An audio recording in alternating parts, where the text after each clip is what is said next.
నమస్తే అండి, welcome to our channel. మనతో ఈరోజు TDP senior leader Kancharla Vijay Bhaskar గారు ఉన్నారు. సార్ నమస్తే. సార్ నమస్కారం మౌనిక్ గారు. సార్, ఇప్పుడు ఏదైతే డిఎస్సి మీద అవకతవకలు జరిగాయి అని చెప్పేసి జగన్ గారు చెప్తున్నారు, పదే చెప్తున్నారు. బట్ అధికారులు కూడా అలానే చెప్తున్నారు, అసలు ఎలాంటి అవకతవకలు జరగలేదు అని చెప్పేసి. బట్ ఇప్పుడు జగన్ గారు ఇంకొక అడుగు ముందుకేసి ఏమన్నారంటే, కొడుకుని కాపాడడానికి చంద్రబాబు విశ్వ ప్రయత్నాలు చేస్తున్నారు, కొడుకుని ఇప్పుడు అవకతవకలు జరిగాయి కాబట్టి రాజీనామా చేయాల్సి వస్తుంది అని చెప్పేసి చంద్రబాబు గారు ప్రయత్నాలు చేస్తున్నారు అని అంటున్నారు. ఈ వ్యాఖ్యలో వాస్తవం ఎంత ఉంది సార్?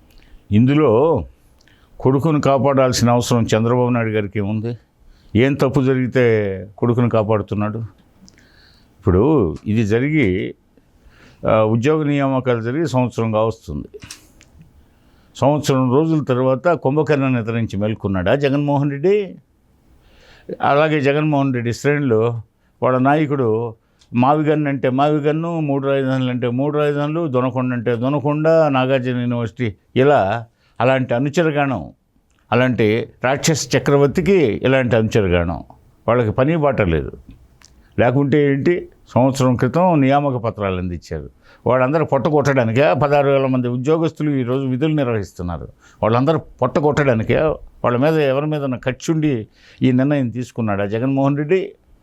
పోతే నిరుద్యోగులు సహజంగా 1,00,000 మంది 100 ఉద్యోగాలు 1000 ఉద్యోగాలు ఉన్నాయంటే అది ఏ ప్రభుత్వ శాఖలైనా, ఒక ఉపాధ్యాయులే కాదు, ప్రతిదానికి దరఖాస్తు పెడతారు. వాళ్ళ అర్హతలను బట్టి దరఖాస్తులు పెడతారు. అక్కడ ఉండే 100 ఉద్యోగాలకు 1,00,000 మంది దరఖాస్తు చేసినప్పుడు 100 మందికే ఉద్యోగాలు లభించాయి, మిగతా వాళ్ళకి లభించడం అనేది నిరుద్యోగులు తెలుసు. వాళ్ళందరినీ రెచ్చగొట్టే ప్రయత్నం రెచ్చగొడుతున్నాడు. అంటే మెజారిటీ పీపుల్ ఉద్యోగాలు రాని వాళ్ళేగా. అది అసలు ఆయన ఉద్దేశం ఏంటంటే, ఇప్పుడు నిరుద్యోగ యువతని ఆయన ప్రభుత్వంలో కూడా ఏదో చిల్లర మల్లరగా ఏదో కొద్ది గొప్ప ఉద్యోగ నియామకాలు జరిగాయి. అవి తీసేయండి. అలా వార్డు సచివాలయాలు, గ్రామ సచివాలయాలు అవి తీసేసేయండి. అవి ఉద్యోగాలే కాదు. 5,000 రూపాయలు ఎన్ని ఉద్యోగాలా? వాటికి ఏమైనా ప్రావిడెంట్ ఫండ్ ఉందా, గ్రాట్యుటీ ఉందా, లేకపోతే రిటైర్మెంట్ బెనిఫిట్స్ ఉన్నాయా, అలవెన్సులు ఉన్నాయా? ఏమున్నాయి? ఏం లేవు కదా. అవి ఉద్యోగాలు కాదు. ఎంబీఏలు, ఎంఎస్సీలు, ఎంకామ్లు, ఎంఏలు, లాలు చేసిన వాళ్ళని 5,000 రూపాయల జీతాలకి కూలికి పోతే ఎంత వస్తుంది? 500 వస్తున్నాయి ఈ రోజుల్లో, 600 వస్తున్నాయి, 1000 కూడా వస్తున్నాయి, కొన్నిటికి 1,500 కూడా వస్తున్నాయి తాపీ పనికి పోతే. మరి వాళ్ళకంటే హీనంగా కూలి చేసుకోవడం తప్పు కాదు, కష్టపడి పనిచేయడం. అందులో వీళ్ళు చదువుకున్న వాళ్ళు అలాంటి శ్రమతో కూడిన పనులు చేయలేరు. కాబట్టి చంద్రబాబు నాయుడు గారు పర్మనెంట్ ఉద్యోగాలు ఇస్తున్నాడు, పర్మనెంట్ నోటిఫికేషన్లు ఇస్తున్నాడు. అన్ని సౌకర్యాలు కలుగుతాయి వాళ్ళకి. పిఎఫ్లు ఉంటాయి, గ్రాట్యుటీలు ఉంటాయి, రిటైర్మెంట్ బెనిఫిట్స్ ఉంటాయి, రిటైర్డ్ అయిన తర్వాత పెన్షన్ ఫెసిలిటీస్ ఉంటాయి. ఈలోపు వాళ్ళ పిల్లల పెళ్ళిళ్ళకో లేకపోతే పిల్లల చదువులకు సంబంధించి గవర్నమెంట్ దగ్గర అడ్వాన్స్ తీసుకోవచ్చు. అదేవిధంగా వాళ్ళకి సెలవులు ఉంటాయి, మళ్ళీ కొన్ని సెలవులు అమ్ముకునే ఉంటాయి. ఇట్లా ట్రావెలింగ్, ఇది సంవత్సరానికి యాత్రలు చేయడానికి, వినోద విహారాలకి వాళ్ళకి సెలవులు ఉంటాయి. అన్ని రకాల సౌకర్యాలతో చంద్రబాబు నాయుడు గారు ఏది చేసినా ఈ అన్ని సౌకర్యాలతో వాళ్ళకి ప్రభుత్వ ఉద్యోగాలు కల్పించడానికి నోటిఫికేషన్లు ఇస్తున్నాడు. ఒక టీచర్ పోస్టులు ఏంది, మనం వచ్చిన తర్వాత చాలా ఇచ్చాం, కానిస్టేబుల్ పోస్టులు ఇచ్చాం, అదే పోలీస్ శాఖలో ఇతర నియామకాలు చేసాం. అదేవిధంగా అన్ని ప్రభుత్వ శాఖల్లో చాలా వరకు ఇచ్చాం. 30,000 పైచిలకు ఉద్యోగాలు మనం కల్పించాం. అదేవిధంగా ప్రైవేట్ రంగంలో ఇప్పటికే సుమారు 2,70,000 పైన 2,80,000 వరకు ఇంచుమించుగా ప్రైవేట్ ఉద్యోగాలు ఇప్పించాం. సాఫ్ట్వేరు, హార్డ్వేరు, ఇట్లా. అదేవిధంగా మనం ఇంకా 20 లక్షల పైన ఉద్యోగాలు ఇవ్వాలనే నిర్ణయంతో మనమే చెప్తున్నాం. మేము 20 లక్షల ఉద్యోగాలు ఇస్తాం, 20 లక్షల ఉద్యోగాలు మనమే చెప్పుకుంటున్నాం వచ్చిన రోజు నుంచి ఈ 2 సంవత్సరాలుగా, ఒకరి చేత చెప్పించుకోకుండా. ఇప్పుడు మరో డిఎస్సి కూడా వేయడానికి రెడీగా ఉన్నారు. అవును, మీరు అన్నట్టు మరో డిఎస్సికి ఇప్పుడు అన్నీ సిద్ధం చేస్తున్నారు, కసరత్తు జరుగుతూ ఉంది. మరి మరో డిఎస్సికి మరలా మొన్న ఉద్యోగాలు రాని వాళ్ళు, ఇప్పుడు అన్ని అర్హతలు ఉన్నవాళ్ళు రేపు అప్లై చేసుకుంటారు. వాళ్ళలో కొంతమందికి వస్తాయి, కొంతమందికి రావు. ఇప్పుడు మళ్ళీ రేపు ఒక 20,000 మందో, 50,000 మందో, 40,000 మందో అప్లై చేశారనుకోండి, అందరికి కాదు కదా. నోటిఫికేషన్లో 3,000 చిల్లర మందికి ఇచ్చారనుకోండి, 3,000 చిల్లర మందిని నియమిస్తారు. వాళ్ళకి హారిజెంటల్ రిజర్వేషను, వర్టికల్ రిజర్వేషను వ్యత్యాసాలు తెలియని ముఖ్యమంత్రిగా ఎలాగబెట్టాడంటే ఈయన. అవునులే, ఇప్పుడు ముఖ్యమంత్రిగా ఆయన ఏమో ప్రజలను ఉద్ధరించడానికి కాదు కదా, ఆయన మళ్ళీ ఆయన ఆ రోజు ముఖ్యమంత్రి పదవి కావాలని కోరుకుంది. ఆయన తన కేసుల్ని మాఫీ చేయించుకోవడానికి పోతే ప్రయత్నాలకి సమయం ఇచ్చిచ్చాడు. అదేవిధంగా కోర్టుకు పోకుండా తప్పించుకోవడానికి ప్రతి శుక్రవారం నాంపల్లి హైదరాబాద్ కోర్టుకి, సిబిఐ కోర్టుకు ప్రత్యేక న్యాయస్థానానికి తిరగకుండా తప్పించుకోవడానికి, అదేవిధంగా తన చేసిన అక్రమాలను కప్పిపుచ్చుకోవడానికి, ఆ కేసుల నుంచి బయటపడడానికి, అదే మిగతా సమయాన్ని వచ్చేసి దోపిడీలకి, అంటే ప్రతి ప్రభుత్వ శాఖలో ఉన్న అవకాశాలు ఏంటి దోచుకోవడానికి, వాటికి ఒక రీసెర్చ్ టీముల్ని, ఒక దొంగల ముఠాలను ప్రతిదానికి ఏర్పాటు చేసుకోవడంలో చూపిన శ్రద్ధాశక్తులు ప్రజారంజకంగా పాలన విషయంలో ఆయన శ్రద్ధాశక్తులు చూపలేదనేది విస్పష్టమయ్యే కదా ఆ దోపిడీలు, దౌర్జన్యాలు, దాడులకి విసిగి వేసారి ప్రజలు మొన్న జరిగిన ఎన్నికల్లో విస్పష్టమైన 94% స్ట్రైక్ రేట్ ఈ కూటమి ప్రభుత్వానికి ఇచ్చిందనే ఇంగిత జ్ఞానం లేకుండా, పరివర్తన లేకుండా, జ్ఞానోదయం లేకుండా తిరిగి అదే రుబాబుతో, అదే జులుముతో, అదే అహంకారంతో అతను సంవత్సరం నాడు ఉద్యోగ నియామకాలు జరిగి 16,000 మంది ఉపాధ్యాయులు హాయిగా వాళ్ళ విధి నిర్వహణ చేస్తా విద్యార్థులకు నేర్పుతూ ఉంటే వాళ్ళందరూ పొట్టగొట్టడానికి, వాళ్ళకి మనశ్శాంతి లేకుండా చేయడానికి, ఈ రాష్ట్ర ప్రజలకు మనశ్శాంతి లేకుండా చేసేయడమే కదా 5 సంవత్సరాలు అతన్ని పక్కన పెట్టింది. ఇంగిత జ్ఞానం లేకుండా ఈ రోజుకు మళ్ళీ 16,000 మంది ఉద్యోగస్తులకి మనశ్శాంతి లేకుండా చేస్తున్న చరిత్ర అతనిది. కాబట్టి ఇప్పుడు చంద్రబాబు నాయుడు గారు కాపాడుకునేది ఏంది? కుమారుడిని అవసరమే ఉంది, అంత పారదర్శకంగా చేసినాడు. 13 డిఎస్సీలు ఇప్పటిదాకా తెలుగుదేశం పార్టీ ఏర్పడిన తర్వాత నిర్వహించింది. 44 సంవత్సరాల కాలంలో మేము 5 సంవత్సరాలు ఎన్టీఆర్ కాలంలో, చంద్రబాబు నాయుడు గారి కాలంలో 15 సంవత్సరాలు, 20 సంవత్సరాలు లేవు. 23 ఏళ్ళగా రాజ్యపాలన జరుగుతుంది తెలుగుదేశం ఏమో. 23 సంవత్సరాల్లో 13 డిఎస్సీలు నిర్వహించిన ఘన చరిత్ర తెలుగుదేశాన్ని. ఇప్పుడు 12 డిఎస్సీలు తెలుగుదేశం తరఫున నిర్వహించాం. 13వ డిఎస్సీ ఇప్పుడు మళ్ళీ కూటమి ప్రభుత్వం తరఫున నిర్వహించాం. 13 డిఎస్సీలు. మరి జగన్మోహన్ రెడ్డి 5 సంవత్సరాల పాలనలో ఒక్క డిఎస్సీ నిర్వహించలేదే. జాబ్ క్యాలెండర్ పేరుతో ఊరిచ్చాడే. మరి నిరుద్యోగుల జీవితాలతో చెలగటమాడాడే. నిరుద్యోగులు, వయసు పోయిన వాళ్ళు, కొంతమంది ఆత్మహత్యలు చేసుకున్న వాళ్ళు ఈయన నిర్వాహకం వల్ల.